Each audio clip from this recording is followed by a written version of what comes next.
buhangin. Sakat sana nung ano eh, buhangin. Ganda sa desierto. Malakas ang hangin tapos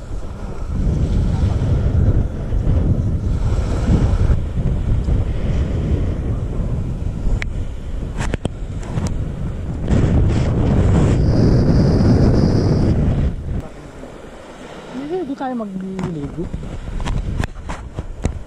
Bakit ba sila lang ba marunong magligo? Tangko na, meron dito ano na yung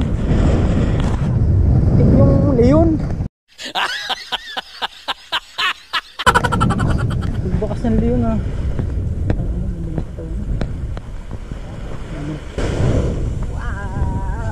Maliligo ka kapag basa.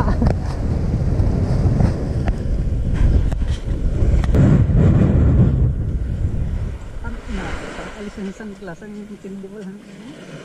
Kaya mo na, ito naman talaga tayo. Ay naku, hindi pa rin ng mga gamit natin ito.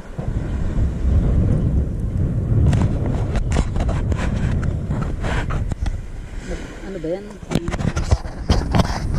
Okay. Ay,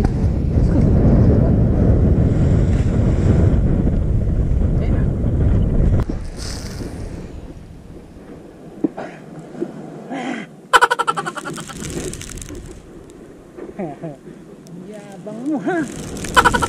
Hindi pa rin itong gamit natin dito nun. Pero kapag gano'n natin namin, wala na tayong gamit.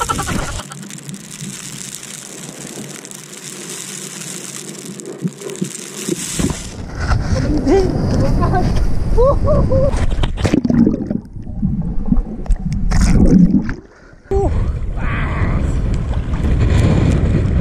Lakas ng hangin no?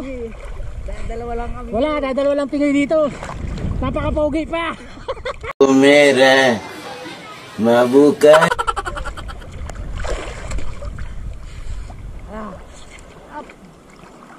Ito na yung dalawa eh. Tingnan natin. Lalapit ako sa iyo. Nasisig ako punta dyan. Ah sige. Wait lang.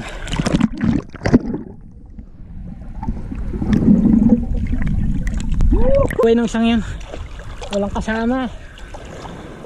Parang naglalakad pati sa buwan. Hindi ba Pinoy yun? Hindi ba Pinoy? Albatros. Ay, albatros na yun. Ayan. Oh, ganda. Laki oh.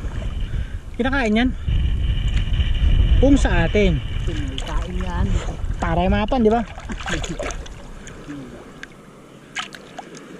Anong tawag dyan?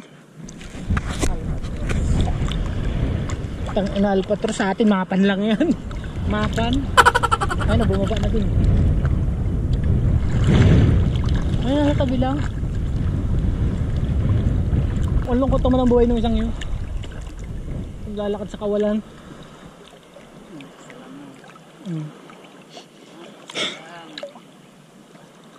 Gamot daw bagay ng tubig dagat mo eh. Ha? Gamot daw, iinamin mo. Nakita ko dun yung boat ha, yung ano. Yung dumaan sa singit na yun pag ano. Yung cruise ship. Hey! Alas kasi taas yung bundok na yun eh. Apat na pala pa dyan. Hindi lang. Hindi lang, ang laki talaga. Uy, sus ko po. Turo-turo sa akin ni Emerson. Parang building niya. Ang laki talaga. Ay putang ina, nadaan niya dyan, labas yung tuktok. Weh, tang ina mo. Nadaan pa dyan, labas yung tuktok na sa bundok na yan. Ang laki. Sabi ko, hay.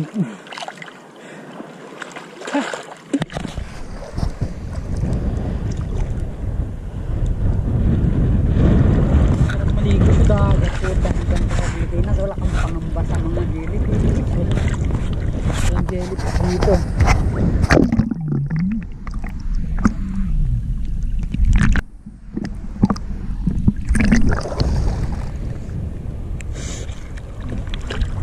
Kung pumunta lang tayo dito para ganito lang gawin natin.